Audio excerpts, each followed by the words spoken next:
والصلاة والسلام على أشرف الأنبياء والمرسلين سيدنا مولانا محمد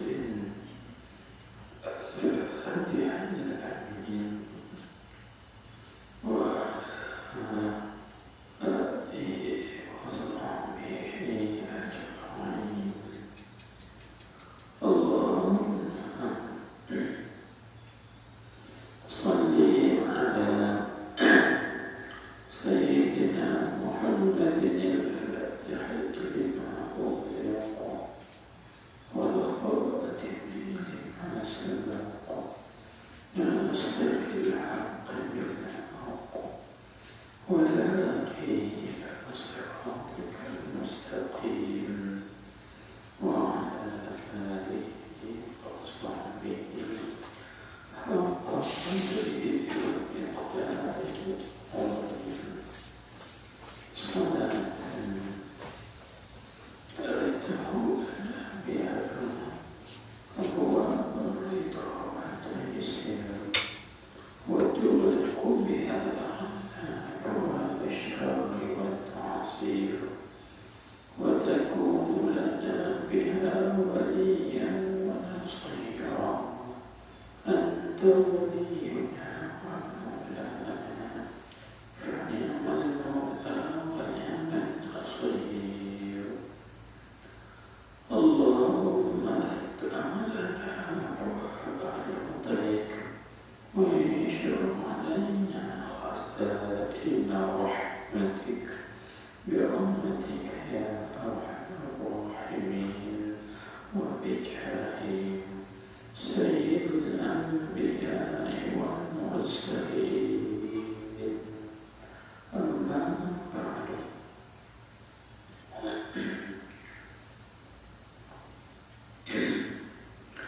فقال المؤلف حفظه الله تعالى ونفعنا به وبعلومه وبركاته وأسراره وأنواره في الدارين آمين يا رب العالمين. Faedah yang keduanya yaitu engkau fikirkan dengan sebenarnya, ya pikir, pikir apa? Pikir bahwasanya Allah Ta'ala menyuruh Nabi Muhammad Sallallahu Alaihi Wasallam menyuruh bahwa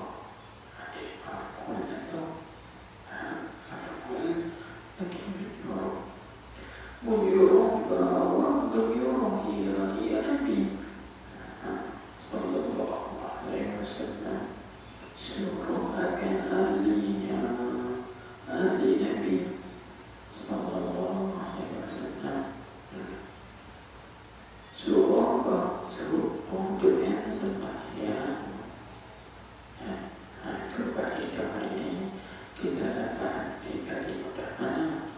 Yaitu kita dapat daripada firman Allah Ta'ala, wa mu'amalakan bismillati. Diambil daripada ayat itu.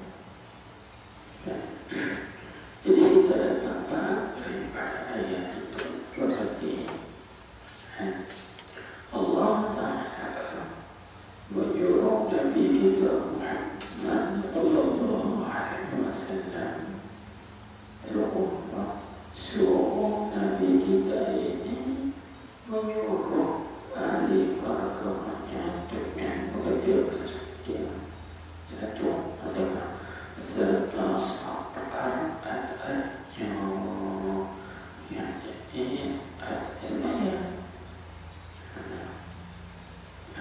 itu daya wasqabir alaiha. Begitu. Baik. Jadi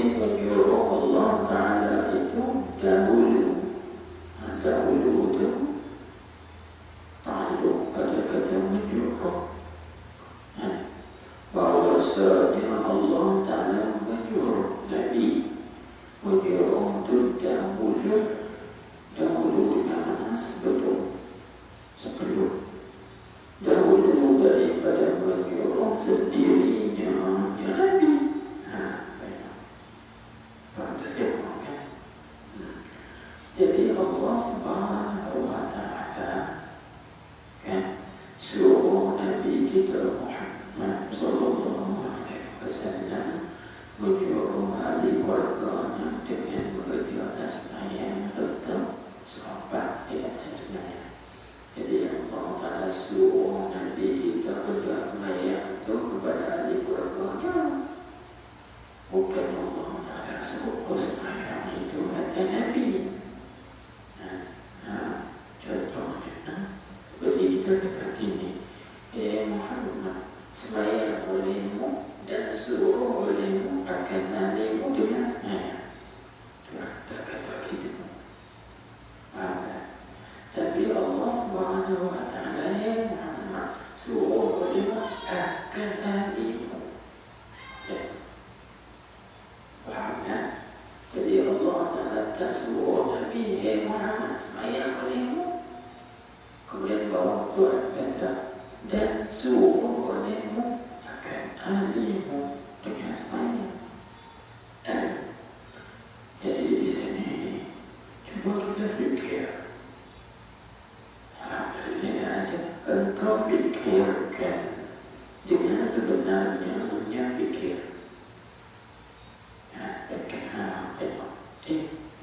Saya apa hikmah dan juga apa rahasia. Apa hikmah dan juga apa rahasia yang Allah Subhanahu wa Ta'ala menyuruh begitu. Kita tengok supaya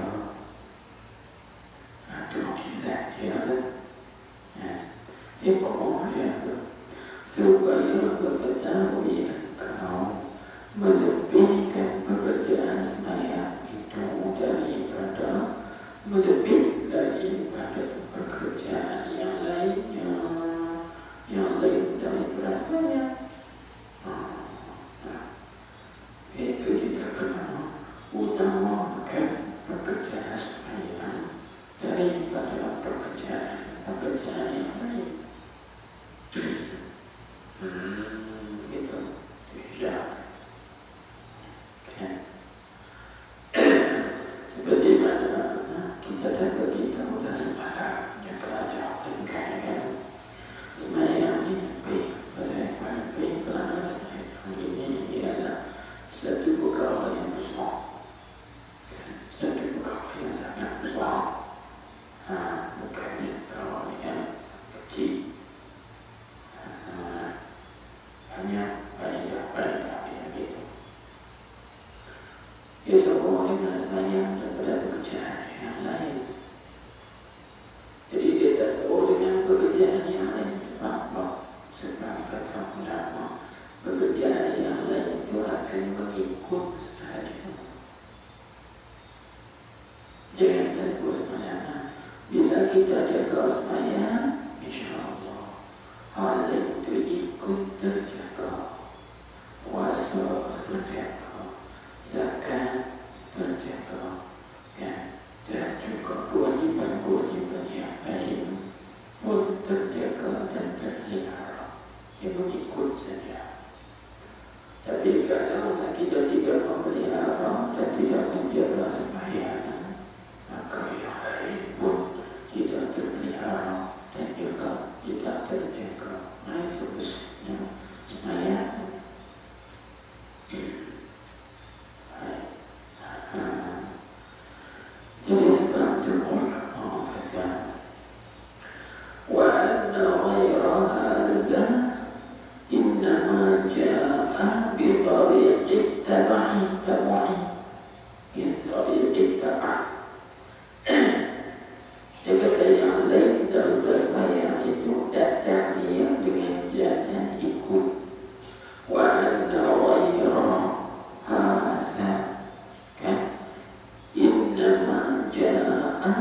satu wajib atas ahli, maknanya atas kita juga wajib.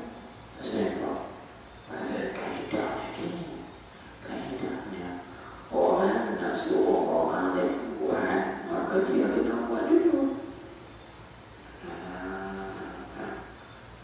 Itu kaedahnya kita. Kalau kita suruh orang lain buat sembahyang, tapi kita tak sembahyang, itu masuk dalam celaan kacau. Sebab kita tengok dalam ayat Quran bagaimana Allah Subhanahu wa Ta'ala mencela dan mencerca ulama-ulama Yahudi. Tuhan sebut Al-Quran dalam kata apa? Tuhan kata atamuruna an-nasa bil birri wa tansawna anfusakum. Ayat ini dibagi ayat Allah Ta'ala nak mencela, mencerca ulama Yahudi. Dan ulama Yahudi Tuhan kata atamuruna an-nasa bil birri. Apakah patut kamu mengajak menyuruh manusia dengan berbuat perkara baik? Wa tansawna anfusakum, padahal kamu lupa diri kamu.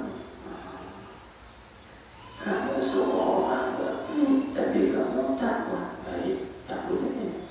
Kita bila suruh orang buat baik, kita dulu kena buat baik. Maulah gitu. Sebab apa? Sebab kita tengok dalam peristiwa haji, kan? Peristiwa haji, Nabi kita datang dengan para sahabat daripada Madinah nak masuk Mekah, Nabi berhaji. Tiba-tiba sampai dekat Hudaybiyah, jadi kita ditahan, tak boleh masuk. Dan yang ada haji ni, yang dia nak buat ada tadi masuk, kena tahan dulu ya, kena tahan dulu. Maka Nabi kita pun keluar daripada rumah tempat dia dulu kita sudah sahabat. Para sahabat tengok, tahanlah kita, dan kita tak boleh masuk Mekah. Kena tahan.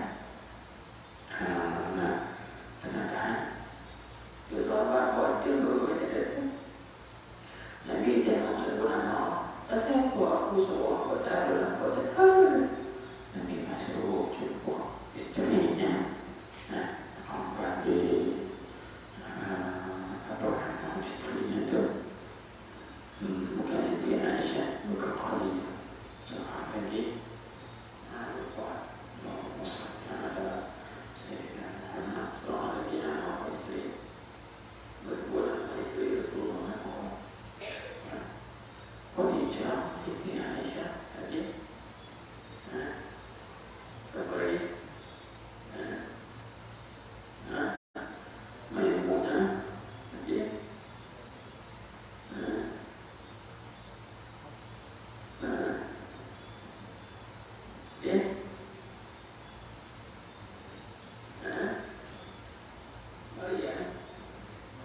Maria Putih lagi.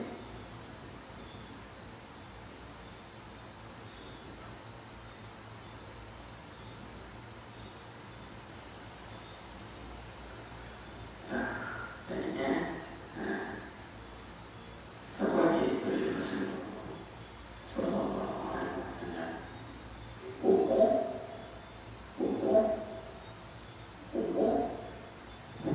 Ummu Salamah. Ummu Salamah ini bagaimana? Ummu Salamah kata, wahai Rasulullah, engkau suruh dia buat, engkau tak buat, dia betul. Nabi kata semua juga. Lepas itu Nabi kita Muhammad Sallallahu Alaihi Wasallam keluar sekali lagi, ambil pisau, ambil kambing, sembelih. Ni bayar. Maulah para sahabat bahkan ambil pisau kambing, sembelih. Ni buat kan. Di sini ulama-ulama mereka ambil dalil kata apa? Adilah qawliyah aqwa minal dilalah fi'liyah aqwa minal dilalah al-qawliyah.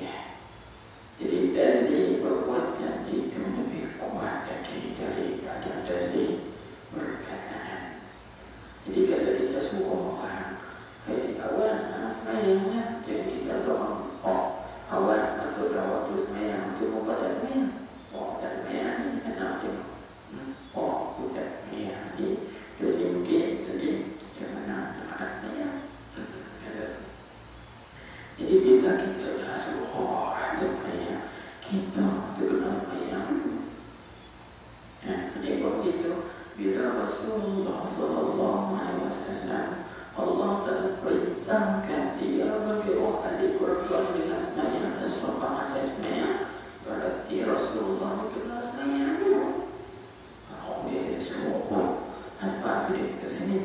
Bila kita fikir, apabila wajib semayang akan hadir sungguhnya pada kau bersama dan wajib tiada syak.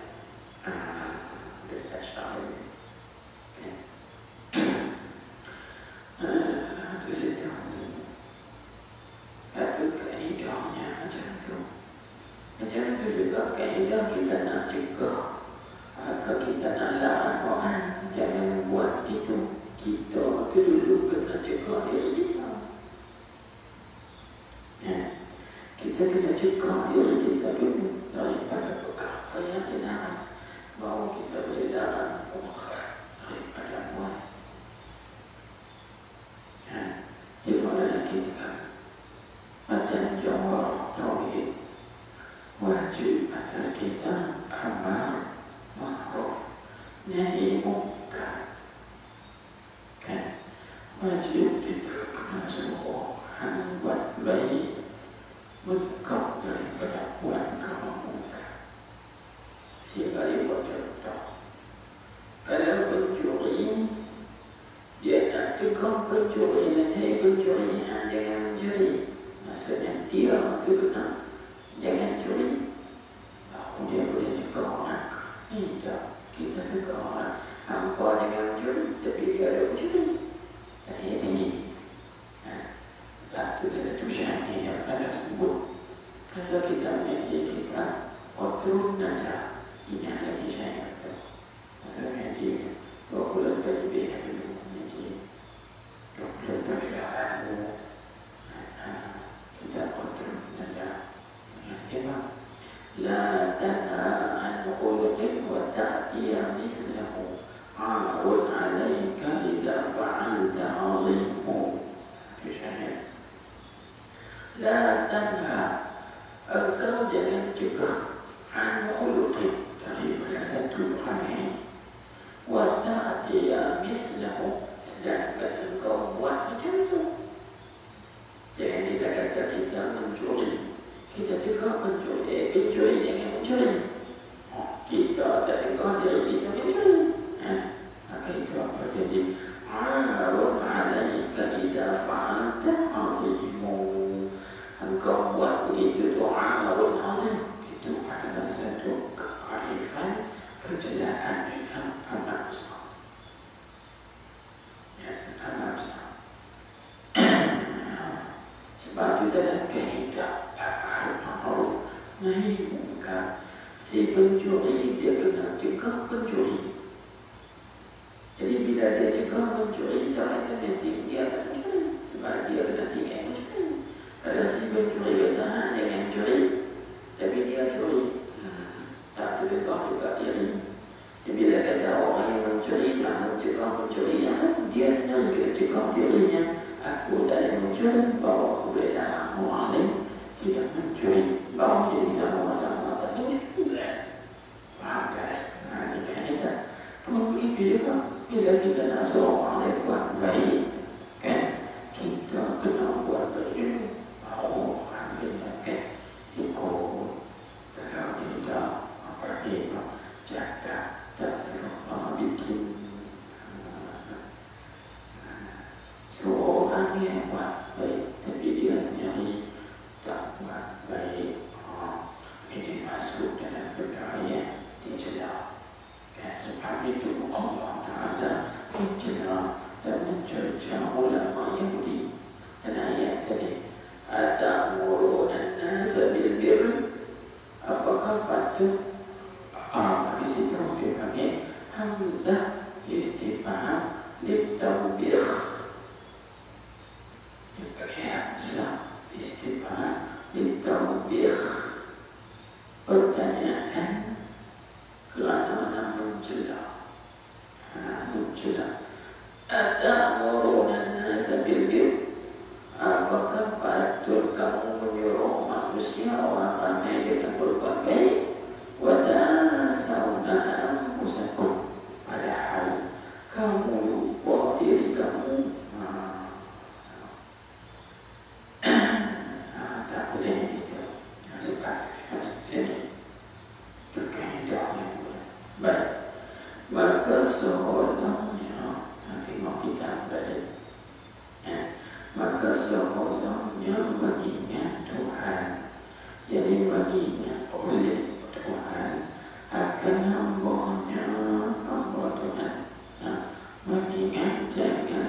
menyuruh keluarga kita dengan sembahyang.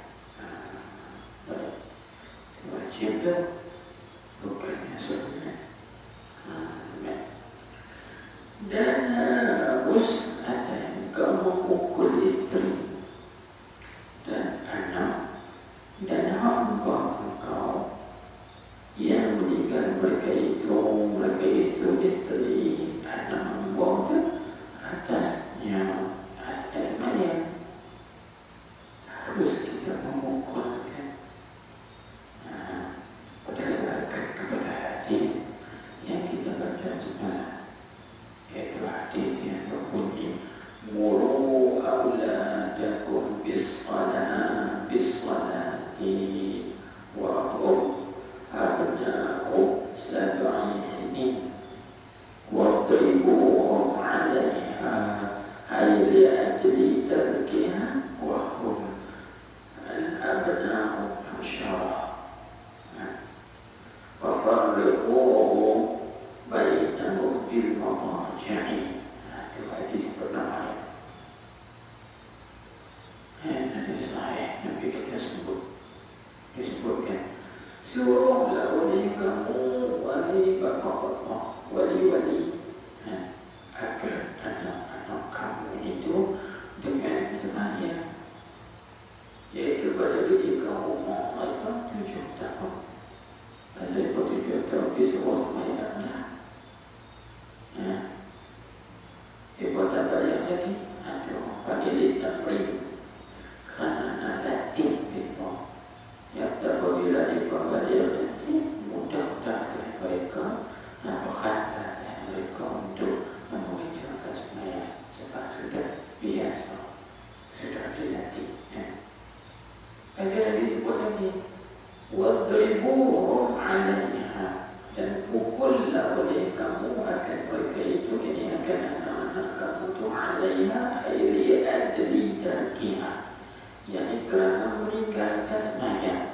Wa hum abna'u 'ashar, pada ketika umur mereka 10 tahun. 10 tahun kembali ini masih berbukti. Di situ ulama kata harus, bukan wajib, harus pukul mereka pada ketika umur mereka 10 tahun. Jadi pukul itu ialah lita'di, kerana mendidik anda, bukan lita'azib, bukan kerana menyiksa.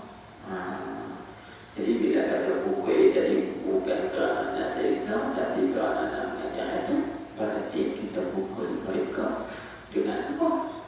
Dengan tangan, bukan dengan kayu, bukan dengan awatan, bukan benda-benda yang berat dan benda tajam dan sebagainya.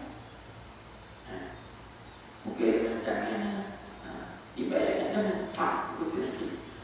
Kerana nak mengajar ada, bukan nak menyiksa. Kalau dibayarkan awatan dengan kayu atau dengan benda yang tajam atau benda yang berat, itu siksa, sila-sila, patah tangan, patah kaki, depan bengkak, cedera anggota, lumpuh anggota, cacat anggota. Ini jadi kes lain pula. Ini jadi kes lain pula. Apalagi bila umur mereka 10 tahun, yang disebut wa farriqu bainahum bil madaji', dan asingkan mereka pada tempat-tempat tidur. Kalau kita ada anak laki-laki, ada anak perempuan umur 10 tahun dah, kan, maka asingkan tempat tidur. Jangan bagi tidur sekali satu bilik atau satu katil, kena asingkan. Dalam umur 10 tahun, sebab bahaya umur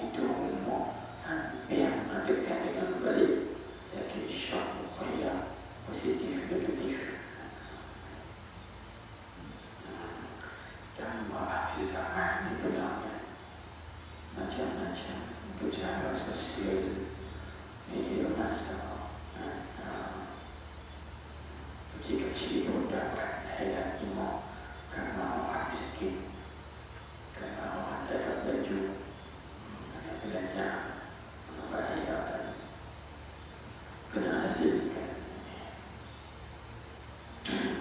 nasi goreng.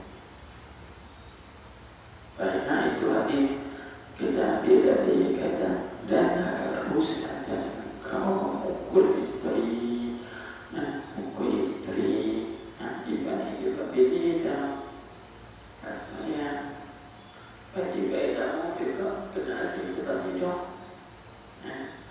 Mana ni kita mau tidur, tidak baik. Yang berkaitan dengan yang berkaitan kalau sampai tongkat tu dia mengikut dan semayang juga, akhirnya kena cerai. Itu akhirnya. Kalau tak mau semayang juga setelah aku suruh semayang, mula kita tibain bagi pengajaran. Kalau ajaran kepada yang dulu, kita mengikut juga, kita asingkan tempat tidur. Bagi dia tidur asing, kita tidur asing. Dia tayang juga, tayang sekali. Kita bisa tahu cerai dia. Sebab apa? Sebab semua itu kita akan bertanggungjawabkan di akhirat nanti. Jawab Allah Akbar. Baik, macam yang cerita masa kita mengaji di pondok dulu, di pondok Lajanus, ada seorang kami bagi dia pandai batin. Batin ini bukan dia belajar ilmu batin, batin ini satu tempat kampung batin yang menyediakan buku. Itu situ kampung batin. Kami bagi batin, dia mengaji bahasa tubuh, bagi bahasa tubuh, dia mengaji kepada bahan yang kawin yang utama. Isteri itu sosial sikit, kira sosial. Jual mengaji kamu, ada semayang kamu. Di dalam dia ada apa? Dia kita mahu ya. Dia mahu ya. Kamu ni ada mengaji dia kita mahu ya. Dan sekali tak ada diserai. Ikut seorang lagi.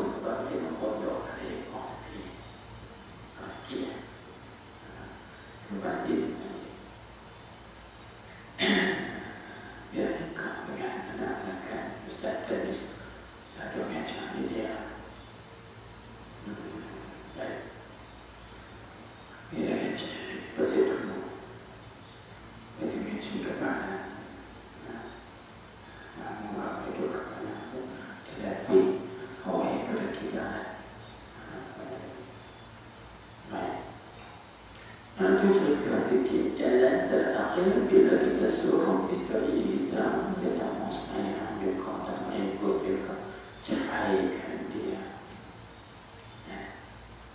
Itu dah selesai masalah. Sebab masalah di dunia ni tak ada yang tadi selesai, semua boleh selesai. Takut nanti masalah di akhirat. Itulah kita takut tak boleh selesai. Mungkin isteri tadi nanti kita sampai di akhirat, takut kita tak selesai. Dia selesai di dunia, cari tadi. Tapi selesai tak. Kalau dia tidak mau ikut dan juga tidak mau taat itu. Baik. Kemudian di mana dia kata? Dia kata dan tiada lepas engkau pada hari kiamat, tak lepas daripada azab Allah. Kita tuliskan yang kata tak lepas itu yakni jika engkau tidak menyuruh mereka itu dengan sayang. Kita tulis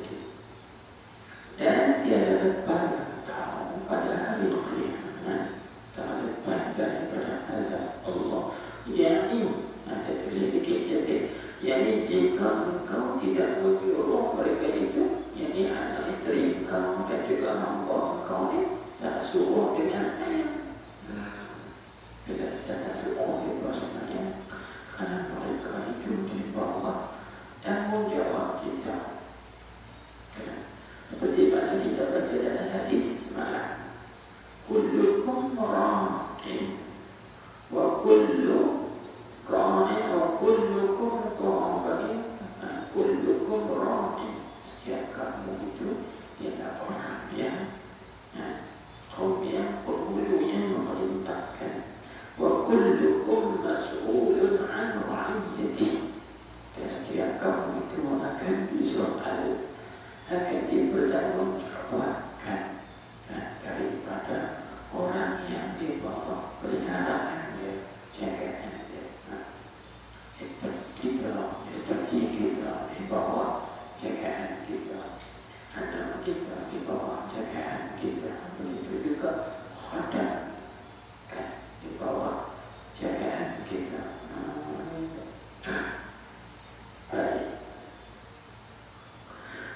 Dan apabila seorang itu mengerjakan ia seorang mengerjakan sembahyang dan di sisinya dan dengan padahal wawul hal, sedangkan di sisinya, di sisi seorang itu ada ahlinya, ada anak istrinya, tiada disuruhnya mereka itu dengan sembahyang.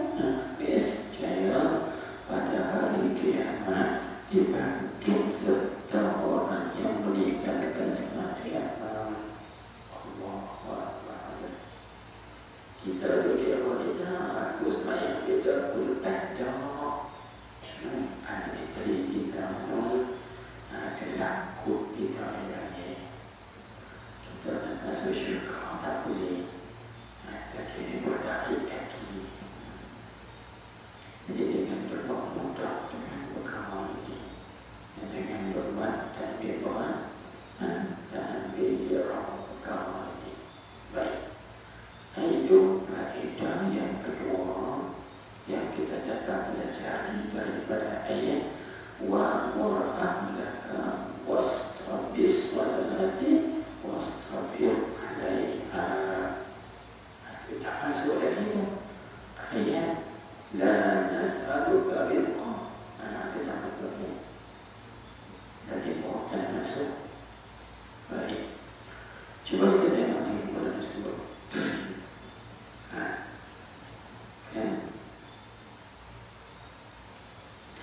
Faedah yang ketiganya yaitu faedah yang ketiga, Allah Ta'ala suruh sahabat akan mengerjakan sembahyang. Titik apa atau ngomong tahu dengan baca takwih, baca takwih silakan. Kena ngomong atau kena titik. Allah Ta'ala suruh, kita tulis sikit suruh, yakni pada firman-Nya wastabir 'alaiha. Itu yaitu Allah Ta'ala suruh sahabat, suruh yakni pada firman-Nya wastabir 'alaiha. Suruh atas mengerjakan sembahyang.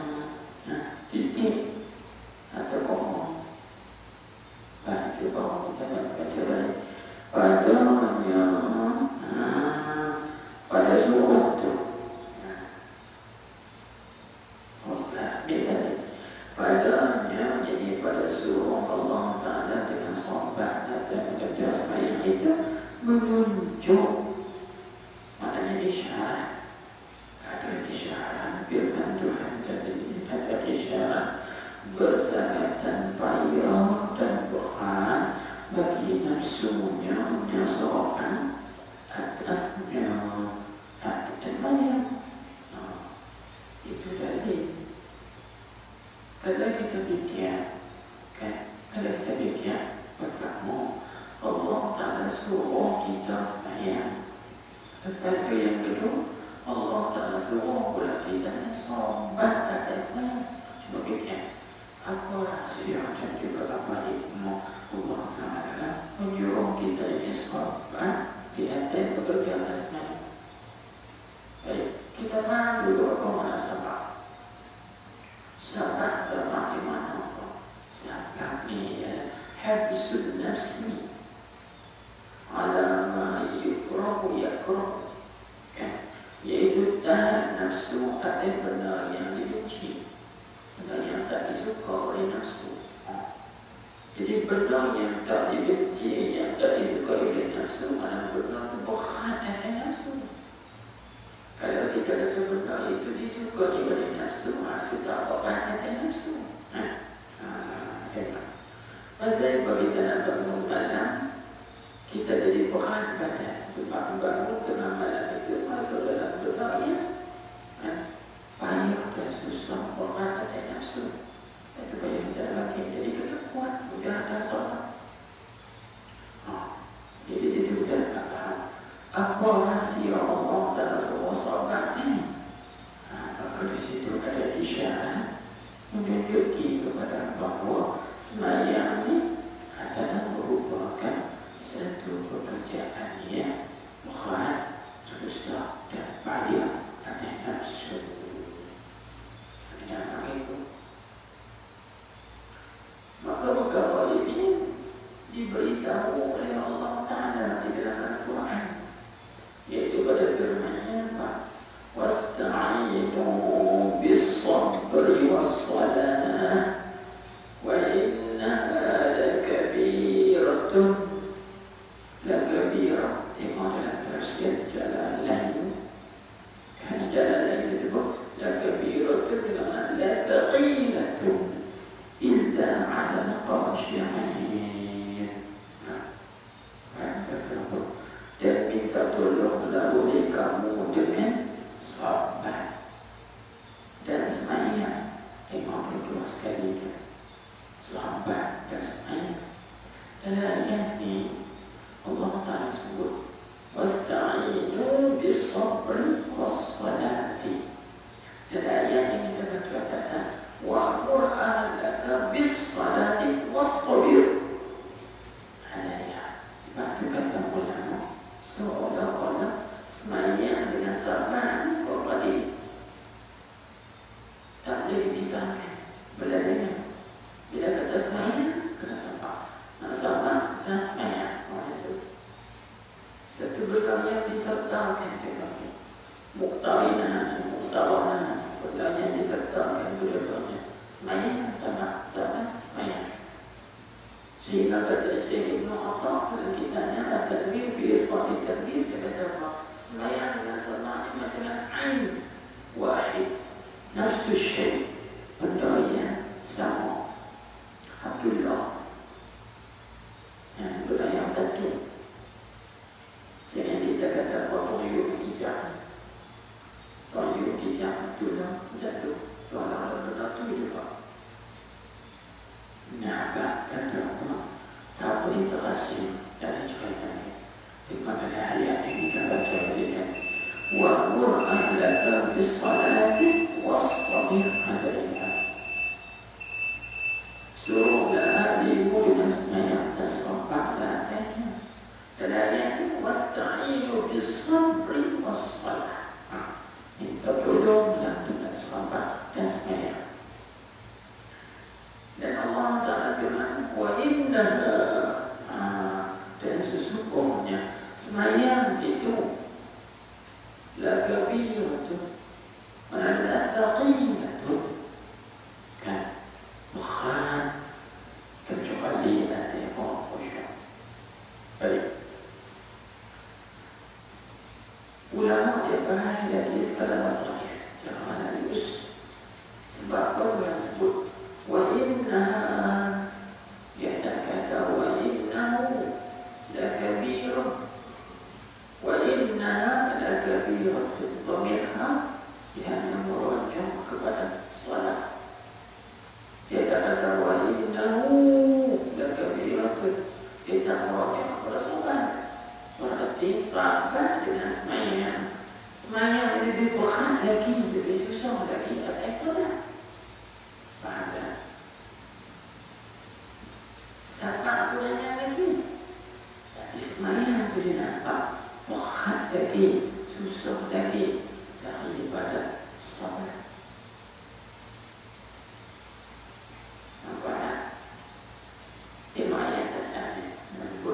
Wasta'inu bis-sabri was-salati. Ada di depan itu wa innaha tabi'ha wajah salat. Dia tak kata ini wa innahu lakabiratun. Pada dia kata wa innahu lakabirun, tabi'hu dia wajah kepada salat. Berarti di situ kata kita faham semayang ini lebih berat lagi daripada salat.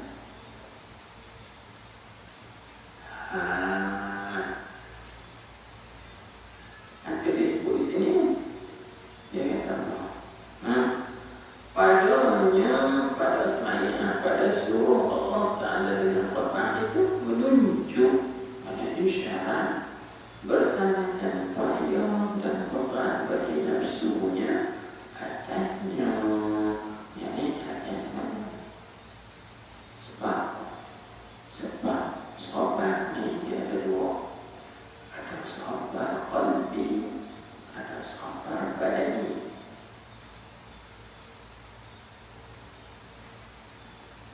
Semayang ini dia berada pada sabar qalbi, bukan badani. Sebab itu banyak orang boleh mengerjakan semayang tapi dengan badan, tapi hati dia yang lain. Tak sabar, tak susah. Sebab itu kita tengok, kita nak semayang 20 rakaat tarawih, tapi kita tanggung berat 20 kilo atau boleh tahan. Kita tengok kan orang dia tanggung sebenarnya dia cari orang dia tanggung berat, kalau dia kena berat kan sehari-hari 20 kilo tahan, itu tanggung naik lori, tapi sebab dia semayangnya tapi tanggung berat 10 kilo, 1000 kilo dia jangan boleh. Jadi tanggung boleh tanggung 1000 kilo itu sama juga. Dia panggilnya sobrul badan. Sana badan kita boleh tanggung. Cuba kita tengokkan orang pukul kita, orang kata kita, seperti orang badan kita tahan. Cuba boleh semayang. Semayang tak letihnya. Tapi orang tunggu dia lemah 10 20 dia tahan.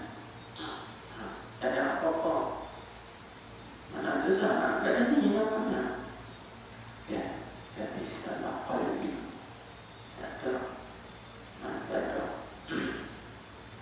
Jika ada betul ini susah. Ayo buat.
Maka Allah Ta'ala suruh hamba-Nya, hamba Allah keluar daripada yang demikian itu, demikian waktunya dan pekerjaan dunia.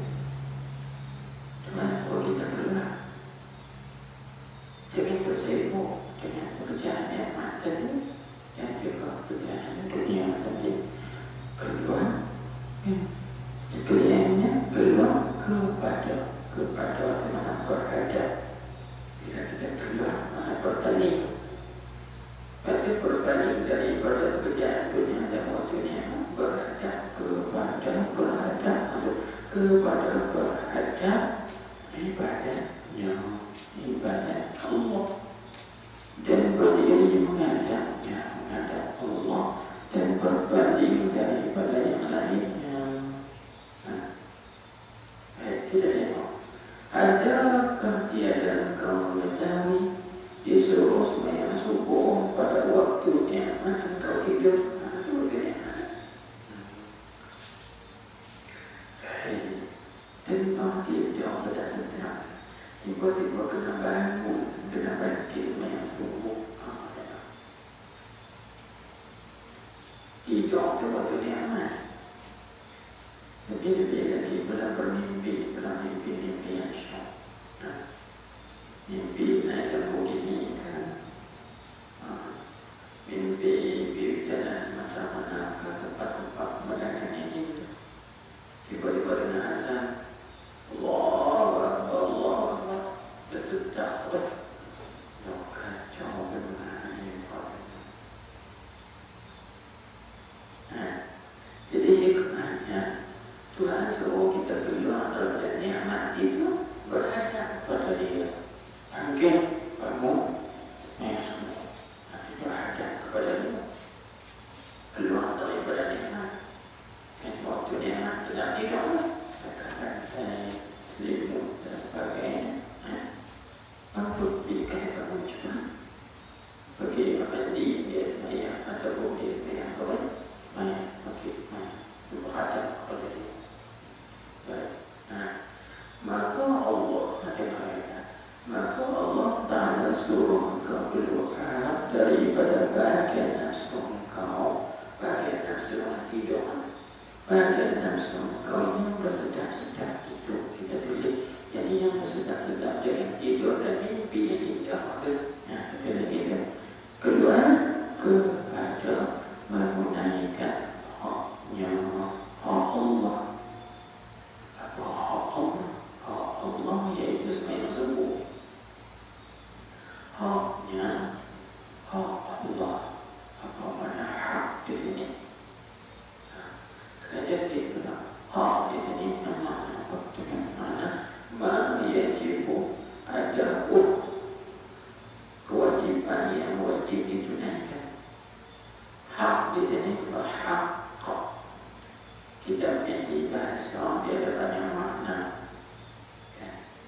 Ada al-haq dengan makna al-mutahaqqiqu wujuduh, yang sungguh adanya. Ada al-haq dengan makna al-thabitu wujuduh, yang sabit tetap adanya. Ada hak dengan makna al-dain, hutang. Ada hak dengan al-dain, hutang.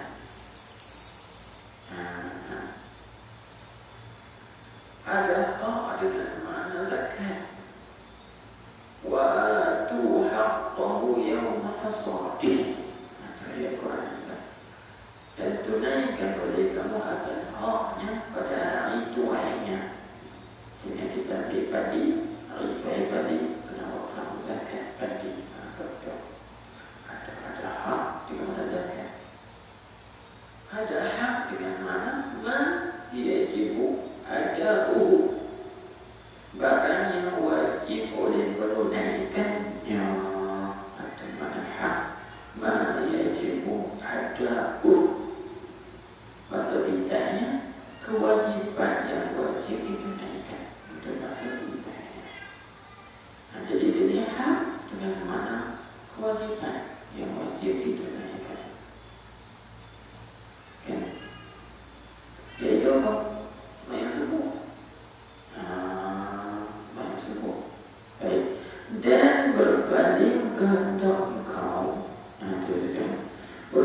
lain kehendak engkau. Kehendak kita apa? Tidak.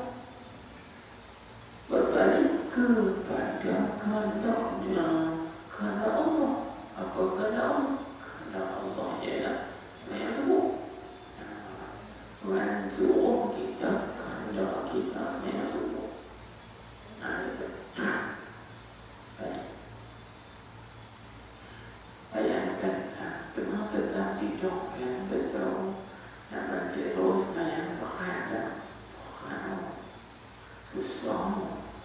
Kalau kita tak kuat mujahadah dengan nafsu, melawan dengan nafsu, boleh kira 2 kali natisan, orang tak kuat lagi. Natisan, imam tak takbiratul ihram lagi. Natisan, imam tak baca lagi. Natisan, imam tak baca tahiyat lagi. Natisan, imam tak baca salam lagi. Tak kuat lagi, waktu lagi. Natisan, waktu lagi. Subuh gajah terlalu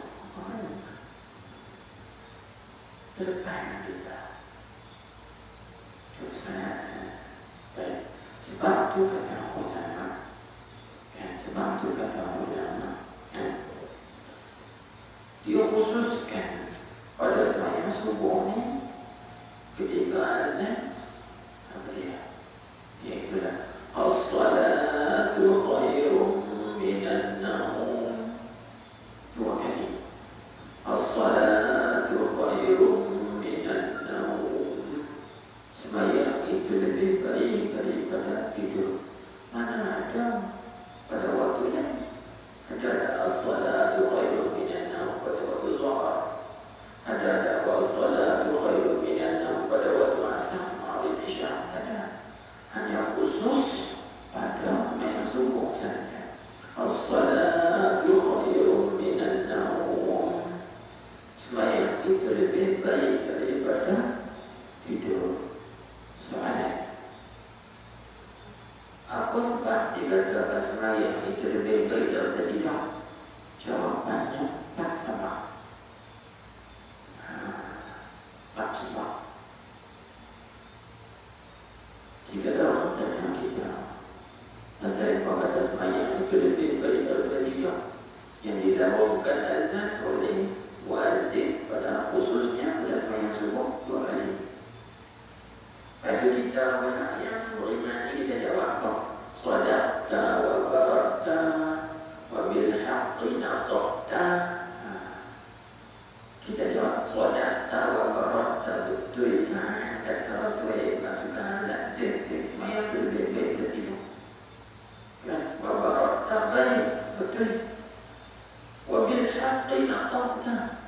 Cakap itu betul, itu benar. Orang yang tunggu nafsu tidur lebih baik daripada tidur lebih baik daripada sembahyang ni. Itu orang tak beriman. Kalau orang yang beriman, dia jawab sadaqta wa barakta. Boleh baca juga wa barakta, 2 baca dengan barakah dan kasrah. Tengok dalam kitab Hasyiah Ujaimi Fatwa. Sok boleh kita baca sadaqta wa barakta dan boleh baca wa barakta 2 sekali. Barakta, barakta. Dan tambah sikit lagi. Kalau kita anak disebut wa bil haqqi nataqta. Kita baca wa dia kan? Sadaqta wa barakta. Sadaqta wa barakta. Kena tambah satu lagi. Wa bil haqqi nataqta.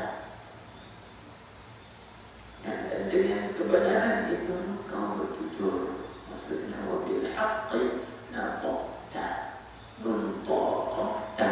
Nataqta. Kau bertutur. Dijawab itu sadaqta wa barakta atau wa barakta wa bil haqqi nataqta. Betul. Cakap betul. Jadi kalau orang tanya kita apa sebab sembahyang itu lebih baik daripada tidur, jawabnya ada 4 sebab. Sebab pertama, sembahyang itu lebih baik daripada tidur. Kerana apa?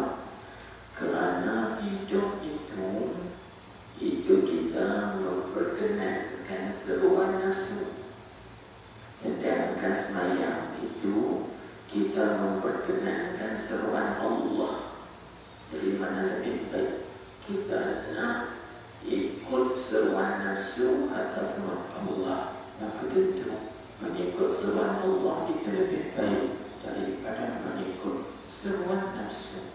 Kerana seruan Allah pembujuknya ialah syurga, manakala seruan nafsu pembujuknya ialah neraka.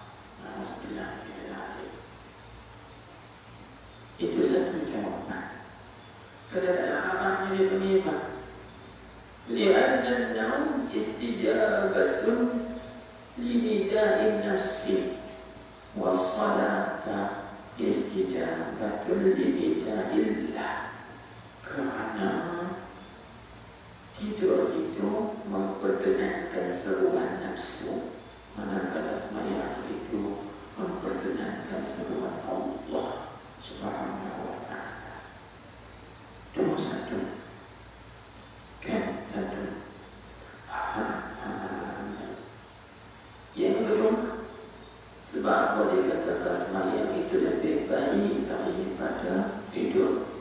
Jawab kata ulama, li'anna an-nawma mautun was-salata hayatun. Kerana tidur itu mati, manakala sembahyang itu hidup. Jadi hidup dengan mati mana lebih baik? Tentu mudah, hidup lebih baik daripada mati. Hidup lebih baik daripada mati. Sebab itu kita tanya orang tadi, apa nak hidup nak semua kepada kami nak hidup balik yang kami tak mahu lagi. Ada hidup lebih baik lagi daripada mati. Tidur tu mati memang. Kalau mati itu tidur lah. Tidur tu macam mati lah. Sebab tu kan, bila kita jaga daripada tidur, kita baca doa. Alhamdulillahilladzi ahyani ba'dama amatani. Mati kaki bersyukur. Itu doa bagi doa. Alhamdulillahilladzi ahyani. Puji-pujian itu bagi Allah yang telah menghidupkan aku ba'da mati, selepas daripada mati. Itu adalah hadis dalam doa yang diajarkan oleh Nabi sallallahu alaihi wasallam. Itu yang kedua. Yang ketiga, saya boleh katakan sembahyang itu lebih baik daripada tidur. Jawabnya yang ketiga, ulama kata li'anna an-nawm rahatun lil badan was-salata rahatun lil ruh. Kerana tidur itu rehat dari badan saja, manakala sembahyang itu rehat dari roh. Roh kita jadi tenang dengan sembahyang. Walaupun badan sakit, asalkan roh tenang. Kita tengok sembahyang kerehat bagi roh, manakala tidur itu dia hanya merehatkan bagi badan saja, roh tidak. Baik, ini alasan yang ketiga. Dan alasan yang keempat, pasal boleh dikatakan sembahyang itu lebih baik daripada tidur. Jawabnya disebut kata ulama, li'anna al-mu'min wal kafir yashtarikani fil naum. Itu kerana itu yang Arabnya, li'anna al-mu'mina wal kafir yashtarikani fil naum. Titik langkah pada sambung, was-salatu la yusalliha illa al-mu'min. Kerana orang beriman dan orang kafir berkongsi pada tidur. Maknanya kita orang beriman pun tidur, orang kafir yang tak beriman pun tidur. Jadi sama orang tu, sama. Tapi yang membezakan antara orang kafir dengan beriman mana? Sembahyang. Was-salat, sedangkan sembahyang la yusalliha, tidak bersembahyang akan sembahyang tadi illa al-mu'min, kecuali orang beriman. Ini yang membezakan kita orang beriman dengan orang kafir, iaitu sembahyang. Nak tidur tak biasa, kita orang beriman pun tidur.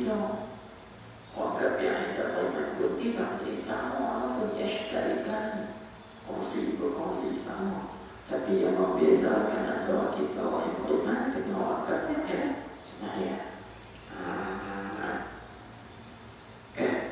dalam kitab Musalli itu disebut kan perbezaan antara kita orang Islam dengan orang kafir adalah sebenarnya beza antara sebenarnya.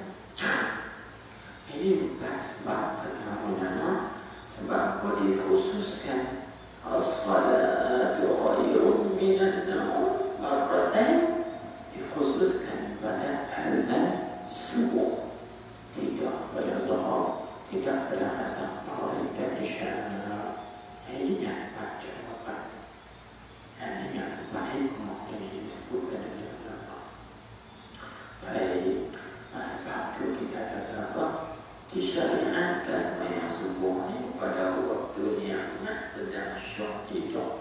Jadi Allah Ta'ala nak suruh kita ni keluar daripada nafsu tidur kepada menuju perintahnya, iaitulah berhadap kepadanya dengan sembahyang.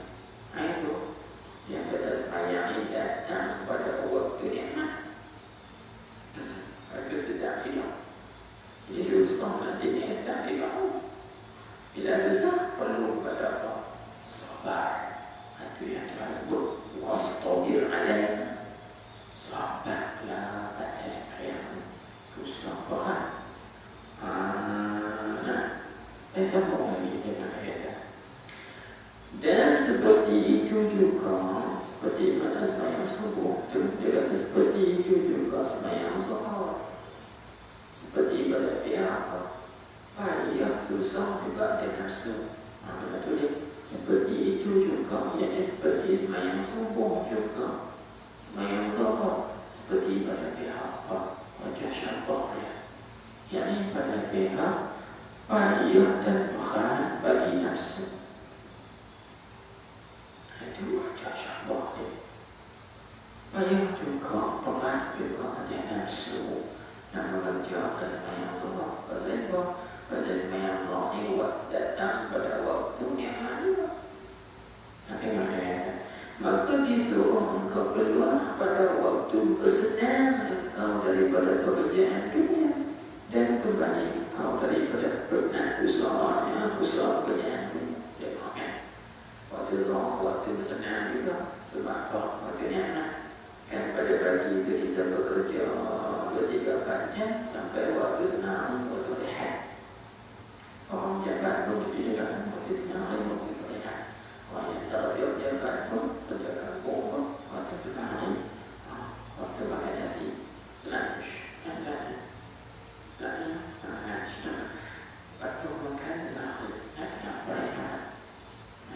rehat selagi pukul 12 sambung balik itu. Tiba-tiba itu nak kena sembahyang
seperti pada pihak payah dan berat bagi nafsu.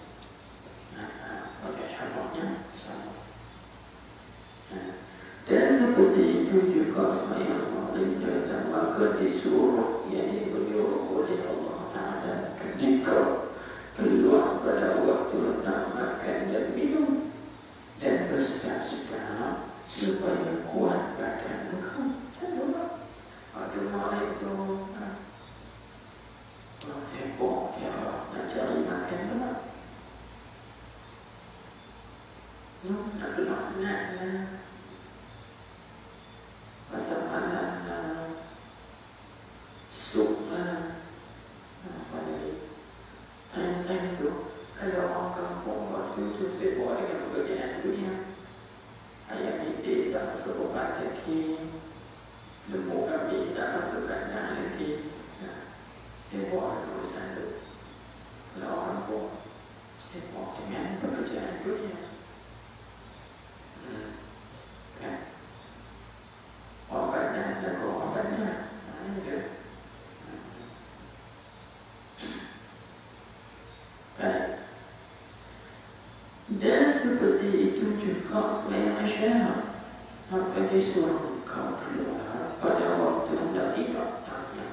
Waktu isyarat, siang berletih bekerja, petang makan mula lagi letih, kenyang perut, mata berlebuk, kemana tidur. InsyaAllah masuk lewat.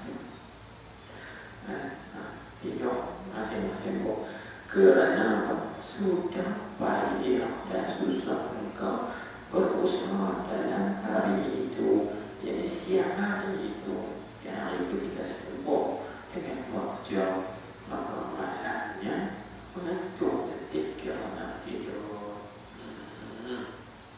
Allah. Jadi betulnya seperti mana yang disebutkan tadi, kan? Apa rahsia, apa hikmah Allah Ta'ala menyebutkan wasbir alaiha, kerana itu Tuhan isyarat dan memberitahu kepada kita bahawa pekerjaan sembahyang satu pekerjaan yang berat, susah akan nafsu. Kerana sembahyang ini dia datang pada waktu-waktu kesedapan dan juga waktu sibuk dengan pekerjaan dunia. Jadi memang kita baca alasan. Baik. Maka pesanan dia kata, maka hendaklah bersungguh-sungguh sabar engkau atasnya, yakni atas sembahyang. Itu telah sebut wasbir alaiha.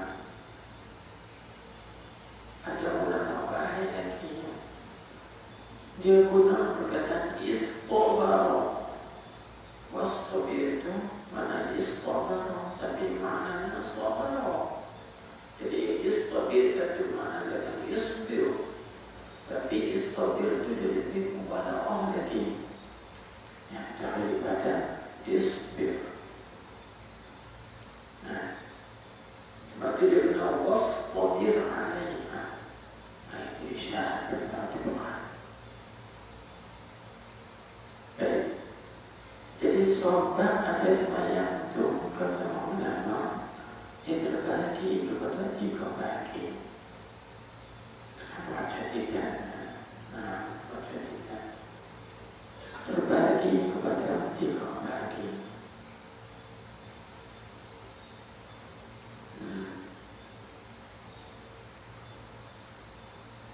Yang pertama, sabar akan mulazamah waktu-waktunya. Kalau Arabnya nanti sabr ala mulazamati awqatiha.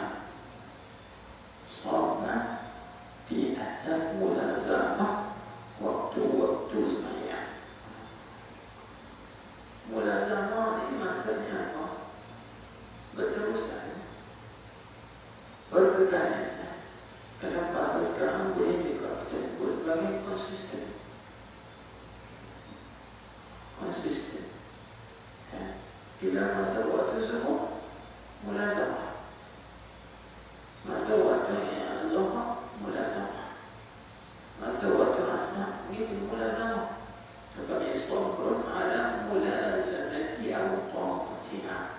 Dengan makna apa? Dengan makna kita kerja dan sembahyang di dalam waktunya.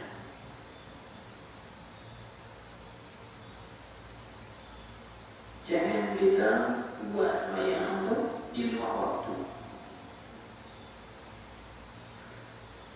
Ataupun mulazamah waktu dengan mana kita kerja dan sembahyang di awal waktu. Jangan kita tunda-tunda makan dekat-dekat habis waktu baru sembahyang. Itu mana mulazamah. Kan? Berdasarkan kepada hadis sahih. Sahabat bertanya kepada Rasulullah sallallahu alaihi wasallam, "Ayyul a'mali afdal?" Apakah amalan yang lebih afdal wahai Rasulullah sallallahu alaihi wasallam? Maka Nabi kita bersabda, "As-salatu li waqtiha."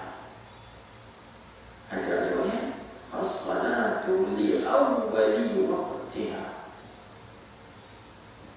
Amalan-amalan yang paling afdal sekali iaitu sembahyang bagi waktunya. Cukup waktu, sembahyang. Ada riwayat kata bila sudah masa waktu, iaitu yang afdal, amalan yang afdal ialah sembahyang pada awal waktu. Pada awal waktu. Jadi jangan kita tunda kan, jangan kita lewat-lewat kan. Takut. Kita jangan masuk waktu doa terus katanya awal lagi tak masuk asal dekat-dekat asal 5 minit barulah nak sembahyang doa. Ini masuk dalam kata mutawin, orang yang bersenang-senang juga bermain-main dengan sembahyang terbaik adanya atasnya. Itu. Walaupun kita tahu dalam kitab fiqh dan ulama fiqh membagikan waktu sembahyang itu kepada waktu fadilah, ada waktu ikhtiyar, ada waktu jawaz, ada waktu karahah. Kan pada waktu berikan dalam kitab fiqh ada waktu fadilah, waktu pilihan, ada waktu ikhtiyar, waktu pilihan, ada waktu jawaz, ada waktu harus, ada juga waktu karahah. Memanglah tidak tahu adanya. Kita sembahyang zuhur, seminit lagi nak masuk asar. Ada 2 minit lagi masuk asar. Ada kata puasa apa? Kerana nanti kita sebut dalam hadis kan, mana adraka raka'atan, faqad adraka as-salata. Siapa yang dapat satu rakaat dalam waktu, maka dia dapat sembahyang semuanya. Contohnya dia boleh sembahyang satu rakaat dalam waktu semua. Lepas tu dia terdekat membaca Allahu Akbar. Sah sembahyang betul. Dia tak nafikan. Tetapi apa sebab? Kita menunda dan melewatkan sembahyang. Jadi nak sabar ada sembahyang di awal waktu itu satu benda yang susah dan berat juga. Kita orang kampung ni jadi selalunya memang masuk waktu mengajar kadang-kadang sejam berorang sembahyang. Sabar ada mulazamah itu satu benda yang berat dan susah. Nak sembahyang di awal waktu satu benda yang berat juga. Maka perlu dan belajar kepada sabar. Satu. Yang kedua ulama kata apa? Sabr ala al-qiyami biwajibatiha wa masnunatiha wa adabiha. Yaitu sabar akan melaksanakan segala wajib-wajib sembahyang dan sunat-sunatnya dan adab-adabnya. Bagi orang yang sembahyang dia boleh jaga wajib-wajib, rukun-rukun, syarat-syarat dia jaga. Tapi yang bukan juga senang tu nak jaga syarat tu, nak jaga rukun tu susah juga, tu perlu pada kesabaran. Nak jaga sunat-sunat pun contohnya kadang-kadang kita sunat kita tak jaga. Takbir Allahu Akbar, doa iftitah tak baca lah. Bismillahirrahmanirrahim, alhamdulillahirabbil alamin waladdallin, Allahu Akbar, surah apa tak baca. Ya memang doa iftitah tu sunat. Baca ta'awuz, a'udzubillah pun sunat. Baca surah pun sunat. Tapi kita tak jaga. Itu juga perlu berkesabaran. Bila kita nak sembahyang Allahu Akbar, jaga sunat. Baca doa iftitah dulu, doa tawajjuh dulu, baca a'udzubillah, baca satu-satu habis baca surah, baca Quran habis baca Fatihah, baca apa surah. Itu sunat. Baca doa Allahu Akbar. Jaga apa? Subhanallah muslimin wa bihamdihi. Subhanallah al-azim. Sampai rukuk yang tidak ada. Sami'allahu liman hamidah. Baca doa nak semua tu perlu kepada kesabaran. Baru tak jadi pukang. Assalamualaikum warahmatullahi wabarakatuh. Banyak orang tak jaga sunat ni sembahyang tarawih. Allahu Akbar, Bismillahirrahmanirrahim. Doa kita ada. Kita jaga ada sunat. Baca tayat pun tak ada. Allahumma salli ala sayyidina Muhammad wa ala ali sayyidina Muhammad. Assalamualaikum warahmatullahi wabarakatuh. Doa Allahumma ajirni minan nar. Baca. Wa a'udzubika min sakhatika wa nar. Baca. Allahu Akbar. Minta sabar, menjaga, memelihara adat masnunat yang disunat-sunatkan di dalam sembahyang. Itu semua itu perlu kepada kesabaran. Dan yang ketiga, kita nak letakkan yang ketiga tadi kita sabar pada tiga. Ulama kata iaitu wasabr yamna'ul qalba fiha min ghafalatiha. Sekali lagi kita ulang, sabr yamna'ul qalba fiha min ghafalatiha. Maksudnya sabar yang mencegahkan hati di dalam sembahyang daripada segala kelalaiannya. Sabar yang na'ul qalba, sabar yang menegakkan hati fiha di dalam sembahyang min ghafalatiha daripada segala kelalaiannya. Ini yang paling besar. Banyak orang boleh jaga rukun, syarat, sunat, tapi dia tak boleh jaga hati.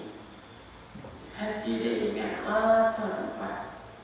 Dia sembahyang, dia baca bacaan, dia baca zikir, tapi hati dia fikiran belalai, ingat kelip, melayang kelip. Hati ini juga perlu kepada kesabaran. Jadi semua benar masuk dalam susah payah berada nafsu. Sebab itu Tuhan sebut. Sebab itu Tuhan sebut wastabir alaiha. Sabarlah atas sembahyang. Dan sebab itu juga Allah Ta'ala suruh minta tolong, wasta'inu bis-sabri was-salati wa innaha lakabiratun illa 'alal khashi'in. Orang yang hati yang khusyuk saja yang boleh jaga hati dari daripada kelalaian. Sebab itu dia kata sini, dan hendaklah bersungguh-sungguh kau sabar kau atasnya, atas sembahyang, supaya terhilangnya hikmah. Bila kita jaga sungguh-sungguh sabar, supaya dapat mulia engkau di dalam akhirat. Bahawa pada kemuliaan. Kerana orang yang berbuat ibadat itu payah dalam dunia, tapi dan senang dalam akhirat.